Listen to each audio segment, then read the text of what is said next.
Hey everybody, I'm Constance Arnold, all the way from Atlanta, Georgia, and I'm with the beautiful, talented, intellectual, really smart Carla Cargill, all the way from Houston, Texas, and we are the Talking Pearls, and we are here today to share with you sage wisdom around money and prosperity. What's going on, Carla? How you doing out there in Texas? Hello, my friend. How are you today? It's good to be here Great. with you today, everyone. We are just the Talking Pearls, and it's a blessing to share with my friend Constance Arnold, who is anointed. She is insightful. She is a soothsayer. She is a wise one. She is, I can go on, and I'm sure you get the point. I never call myself the soothsayer. I think that's the first time that I've heard of that, Carla. So, but as you can tell, folks, we're really excited. We believe that the Spirit has attracted you here. We're going to be downloading and sharing sage wisdom to you today around money, prosperity, etc. So let's just go ahead. But I want to read a little bit about Carla. She is, I feel like she's a financial giant as far as really teaching people about money and the financial empowerment strategies. And she, for the last 28 years, has been helping people with financial services. She got all kind of license and everything like that, but she is licensed in the U.S. and she holds the FINRA 6, 63, and 65 designations and a Group 1 insurance license. She has clients who she's helped out for years. And I love it when somebody has really taken the time to not only teach people empowerment, but you're licensed, you're certified. You're real deal, you're authentic. And so that's why I had to read that to y'all. And I didn't even know what FINRA means, but it's a big word and we believe that it's very impressive. So Carly, let's get started around money. I got some questions for you. So you know what's going on in the U.S. A lot of people in the U.S. and globally, because people globally will be watching this. What should people do around money and prosperity and abundance who've either lost their job, their business has shut down, and they don't have a paycheck on a weekly or bi-weekly or monthly basis? Let's deal with that group first. What would you say to them? Well, I would say first that the same God, the universal laws that enable you to have that financial prosperity with the employment that you had and or the business that you once had still is going to make sure that you prosper and you have a life of wealth, prosperity, and abundance. This is just a transitional moment, and that we have to stop, breathe, and allow ourselves to center in where we are and to determine if where we are is a place that ultimately is going to shift us to a new place that we should be. Because what I have found just in my personal life is that sometimes things happen and it seems as though it's the most inconvenient time and it's the worst situation that could occur that could throw you off, if it's financially or if it's spiritually or whatever it is. But when you allow yourself to center in and truly let your divine alignment, the divine spirit, divine order, to have a way with your thoughts and understanding, then you will ultimately realize, I'm sure, that the position that you are in is going to bless you rather than curse you. Sure, I know that it's very frustrating to be in a position where you are saying, well, where is the money coming from? I no longer am working. Unfortunately, the business has closed. And with that, there's so many ways that could be tackled. but we have options of unemployment. You have options of determining, of course, depending on if you're in a relationship, hopefully your spouse or partner can be there to provide assistance and support. Depending on your age, you could be in your 60s, where here in America, depending on that age at 60s, you could file for Social Security, which could be another form of income. So there are a lot of ways to really determine or decide what way you're going to deal with it and how you're going to allow it or manage it, because it does not have to be the worst thing. It does not have to be a devastating situation. The same God that had blessed you with that job is the same God that will bless you with another job and keep you in perfect peace. That's a powerful statement. So, a lot of people feel guilty or shame that they didn't have money saved up, Carla, that they, saved up for a rainy day. What would you say to people who did not practice saving up money or investing? Because if they had that little egg nest, it can possibly carry them through these difficult times. What would be some practical things that they could begin to think about first, so that they don't ever have to be in this situation again? Or if they are, they will have some funds available. Well, that's a great question, because first of all, the bottom line is our financial freedom, our wealth, our prosperity is all on us. Each person is ultimately responsible for what they have and what type of financial money situation that they are in. Mm. Now, does that mean that it is all your fault? No, but it does mean that the situation that you're in is something that you can always plan for. And so when you talk about someone that didn't save, someone that didn't put money aside, someone who was more free, I use that word. Yeah. Free with their money instead of being more responsible with their money. The usual emotion is often guilt and shame. Mm-hmm. But, we have to shake that. And, it's really a process. So, actually, I was going to ask you the same question. Okay. It's a process. It's first recognizing that you are the one that is responsible for the situation that you are in the sense of your money situation. Now, if you were laid off, then of course, your employer laid you off. So they are the ones that put you per se in the unemployment line. But the fact that you are in a position where you have no money is not your employer's fault. That is our responsibility to ensure that we save and put ourselves first.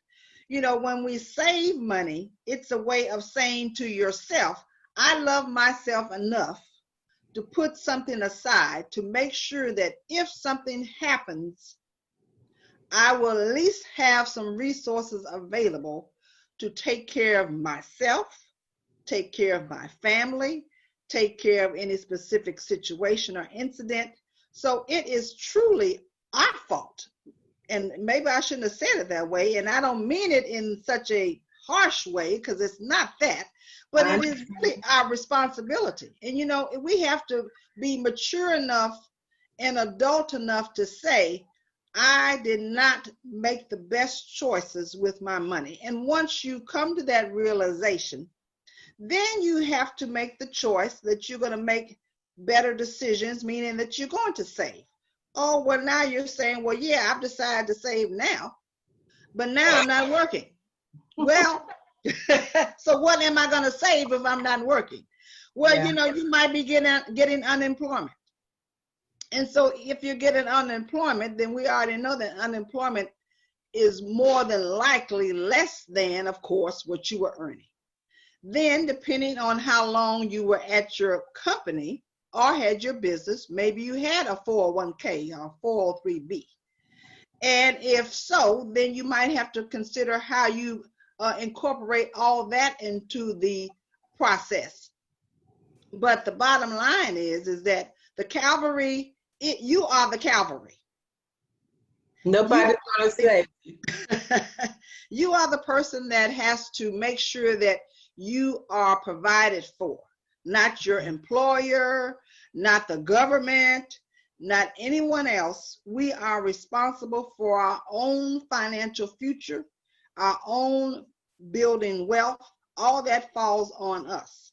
And so I'm glad that you asked me that question, because I really wanted to ask you, Constance, what does a person do when they have that shame? Constance is a successful and highly regarded life coach and a psychotherapist who has been practicing for, I think, is it 25 years? 25.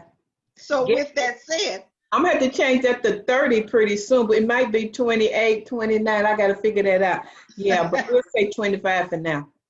So when you pair my financial advice, meaning that, we have to start saving. Even if you save $10 a month, or $10 a pay period, the point is that you have told your mind, you have put it in your psyche that you are important, that your financial future, your financial foundation is important, and that you're the only one that can do that. So when people are listening to this, they have to make the choice to develop the habit to save.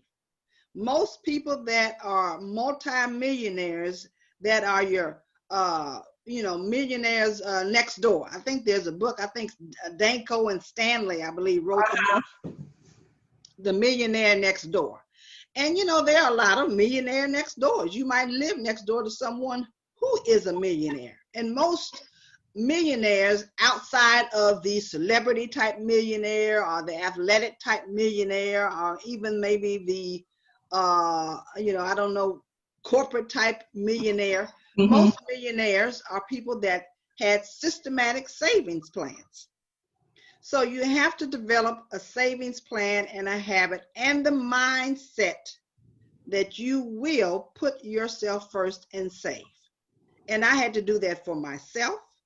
And as a business owner, it's not very easy. Even someone that is in this business, I had to convince myself that I must make sure that every month, 2 or 3 times, depending on what it is, and some of it is automatic, that I save money.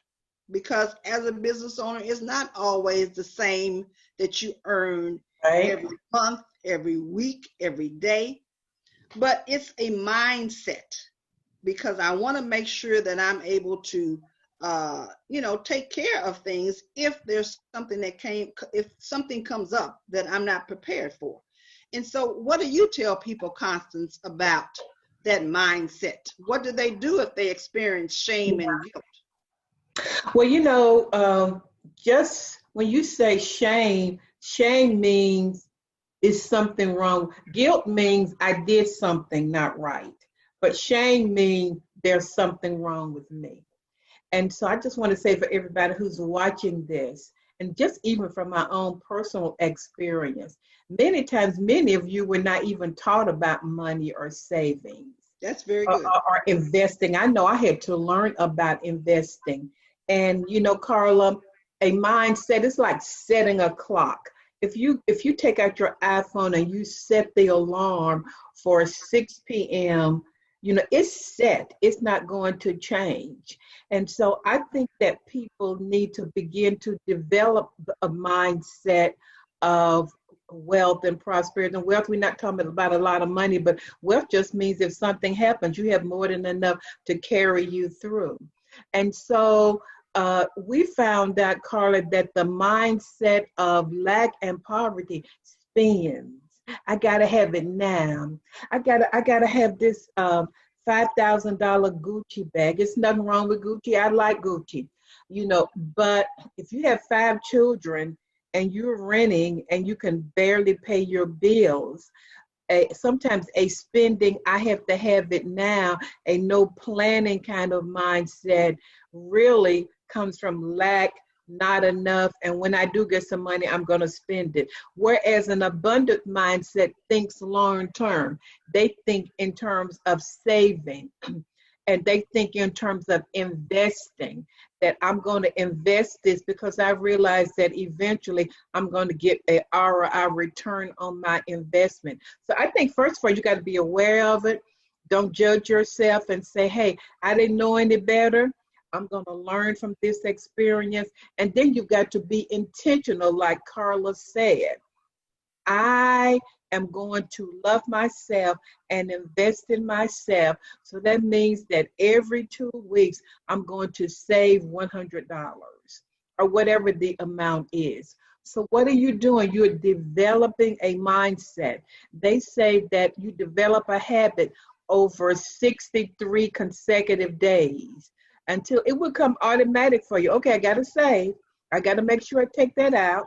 Some of you tithe, just like you take out your tithe money to your charity or to your church.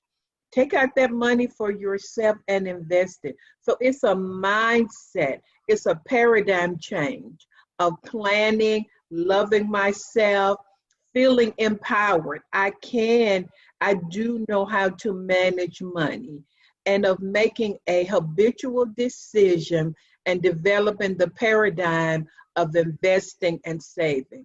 So don't judge yourself, be compassionate with yourself, but extract the lessons that you need to from this experience. You're going to feel all kind of ways, but it's a process moving through that, and then begin to shift and change to the paradigm of planning for your life, saving and investing. And with what we both have said, something just came to my mind in the sense of, a lot of what happens in people's lives, our lives, is subconsciously done through images that we see and advertisements that we see and pictures and just so many ways that things kind of filter in our thought process.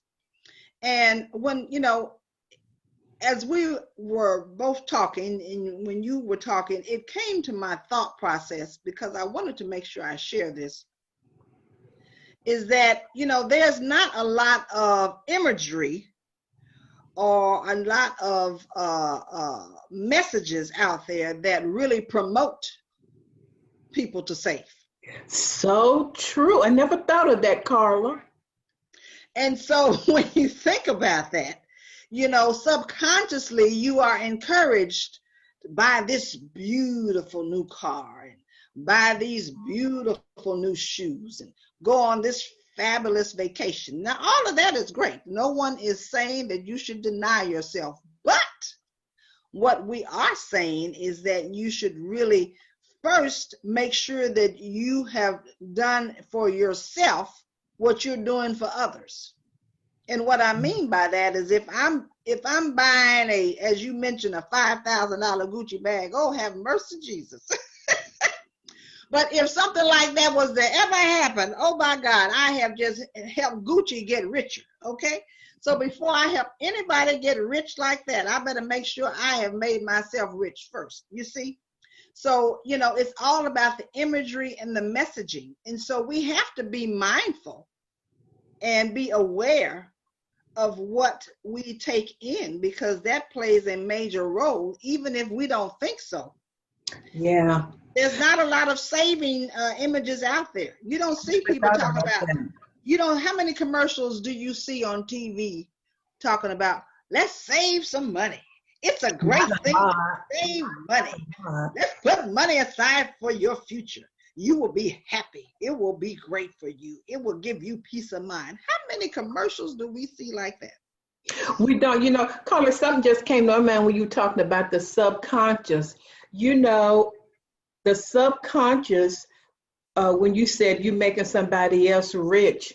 So the paradigm on the inside of most of us is we don't invest in ourselves.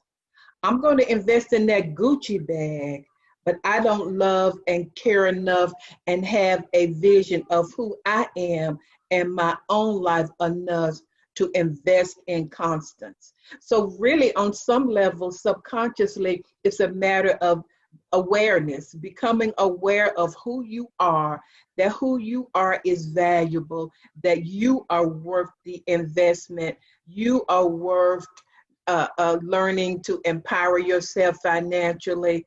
And when you know that, you won't need so much outside of yourself to make you feel good. Oh, that's great. That was So powerful. I always going up here investing in Gucci. Ain't nothing wrong with Gucci. I got some Gucci, I but do. really, yeah.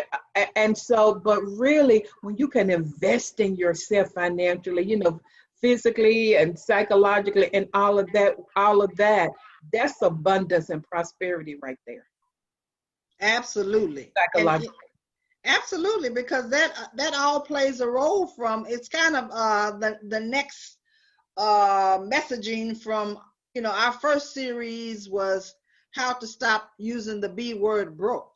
And Mm-hmm. so I think now we have graduated into understanding the messaging and the imagery and the necessity to love yourself and to put yourself first and to be aware of how great you are, which will enable you and encourage you and empower you to do and make choices for yourself that are in your best interest, which would be saving, which would be investing, which would be making sure that if and when you wind up in a situation, as so many people have wound up this year because of the pandemic, it just positions you to have that level of peace Mm-hmm. and confidence that you will be able to make it. Something just came to my mind that just downloaded to me. So really, Carla is talking about developing a prosperous and abundant inside mindset of investing and saving and loving and caring for yourself. And when you develop that mindset of loving and caring and investing in yourself, you won't need so much on the outside. You may not even need a Gucci bag because your own self-image of who you are is so rich and it's so powerful. You won't need that. I was with the guy, and Oh, that's awesome. That's yeah, awesome. yeah, the spirit just dropped that down on the inside of me. And I remember having lunch with this guy. He was multi-millionaire. He rode the MARTA bus, which is a public transportation system here in Atlanta, had on khaki pants. And I'm just like, he brought his lunch. I'm like, you a multimillionaire. But he was so rich on the inside, rich in conversation, rich in who he was. He didn't really need all of that. Now, if he wanted to, he could buy it, but it didn't define him. A lot of times people are trying to live, quote unquote, the rich life outside of them, which is defined by what they have, where they live, what they drive, and all of that. Just personally, I've been there and done that and had what on the outside looked like a rich life, and it was, but there were many times when I didn't feel rich on the inside about who I am, and a lot of that, a decade ago defined me. But now I'm defining myself on the inside. And so for you, you feel good when you take the time to save and you got a plan and you invest and you just feel solid. God is a strategic planner. Look at the universe. Sun comes up in the east, goes down in the west. God is strategic. Ooh, And we need to have a vision for our finances. So anybody who's struggling right now, just extract what you need and just, believe that God can accelerate you. But it's just the everyday savings. Carla can tell you better than I can about how it just exponentially increases and all of that stuff. And I just, as you say, downloaded into my mind. It's all about it kind of goes back to that first question when you asked what should people do now that they're not working. Another thing to do is just to sit back and take in your surroundings and determine how much of your surroundings is what you really need. Yeah. How much of your surroundings is there because it was all about validating yourself for others to see you a certain way, to envision you a certain way, but yet that is not really who you are. So that goes back into, if you love yourself and save, and not to say that people that don't save don't love themselves. I'm not saying absolutely. that. Let me make that clear. But what I'm saying is making sure that you put yourself and make it important enough that you save is a form of putting yourself first. And so when you do that, then you're really not putting yourself in a position where you need to be validated by someone, and by saying, well, if I have this certain car, then it will validate to the world or to my circle or to my neighbors or my colleagues that I am who they think that I am.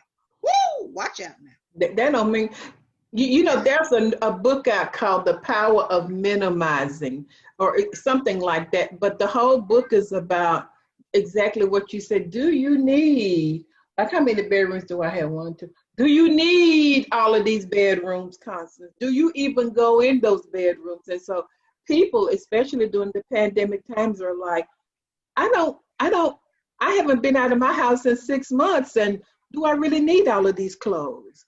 Do I really need all of these shoes? And so there is a really a realization that's coming to people about what would a rich and prosperous life look like for my family. And I think that minimizing a lot of stuff, like Carla said, is happening in a lot of people's lives. And when you can do that, that's rich.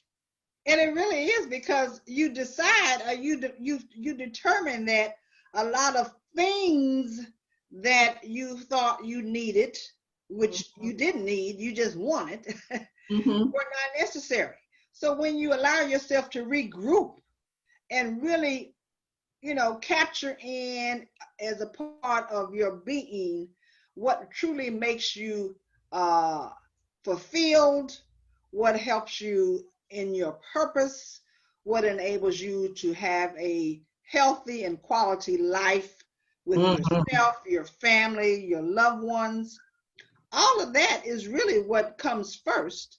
And so once you really kind of grasp that, then you can decide if you need to, what do you call it when you kind of just, you know, peel all the layers off that aren't necessary. So if peeling the layer off of that mega home that you really per se don't use half of the house, but now you're trying to figure out how to pay the mortgage, because you really bought it because you wanted to be in a specific community, because that's where all the in people live. Ooh, watch out now.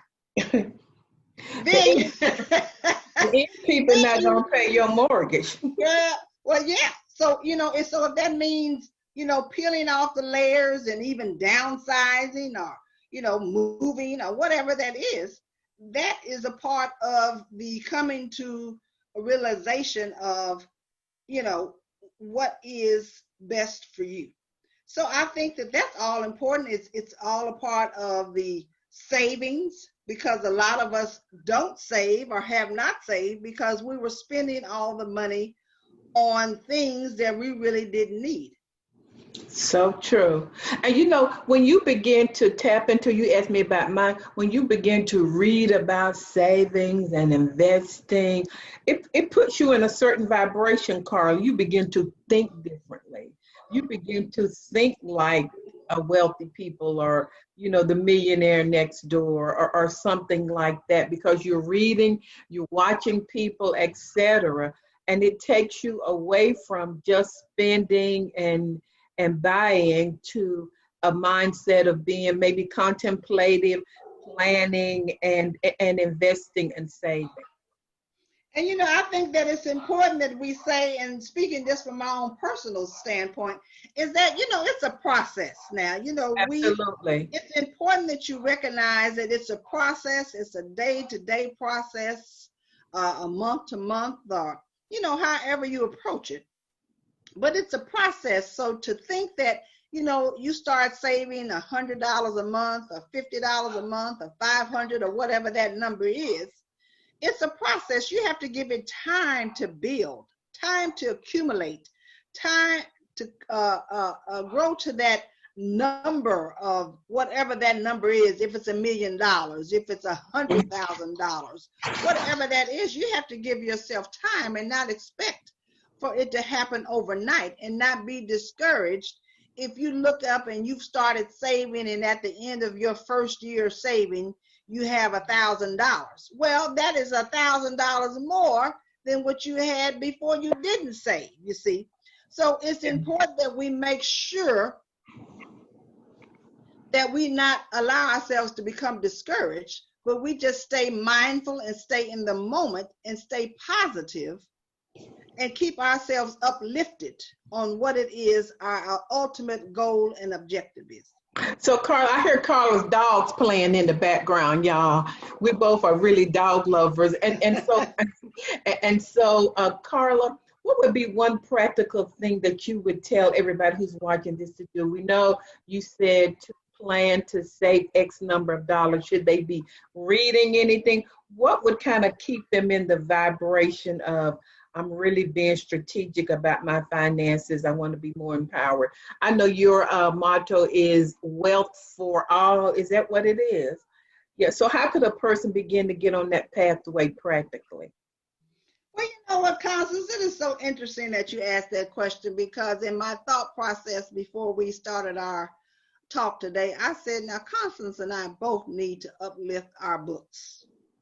And so that is just a segue for me to actually bring in the fact that I do have a book series, the Financial Truth book series. This is the first of the series, Your Mind, Your Mouth, Your Money. And the second book is The Road to Wealth Begins With You. And I hope Constance will share her book information as well.